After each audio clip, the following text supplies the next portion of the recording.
Le ministre de l'Intérieur a donc mis au point un plan caché qu'il veut imposer de façon autoritaire aux habitants, aux élus et aux régions.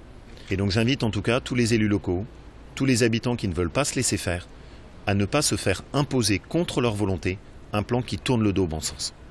Laurent Wauquiez refuse le plan de répartition des migrants de Calais. Dans le cadre du démantèlement de la jungle, Rhône-Alpes-Auvergne devrait en accueillir près de 1800 d'ici la fin de l'année. Inacceptable selon le président de la région qui s'est exprimé en conférence de presse aujourd'hui. On parle de mettre parfois dans des communes qui font 2000 habitants, 200 migrants du jour au lendemain. On parle de les installer dans des lieux qui ne sont pas faits pour. On parle de déstabilisation sur des écoles qui ne sont pas prêtes à les accueillir. Et donc, dans ma région, je ne veux pas que cela se passe. Et Laurent Wauquiez se dit prêt à appuyer ceux qui s'opposent à l'arrivée de ces migrants.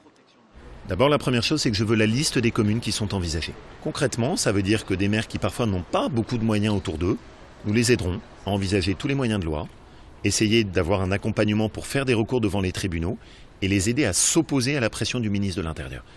Je ne veux pas que ce soit le pot de terre contre le pot de fer. C'est pas possible. Et dans notre région, ma conviction, c'est tout simplement que notre pays ne peut plus accueillir autant de migrants. On ne va pas laisser se multiplier des Calais dans toutes les régions de France.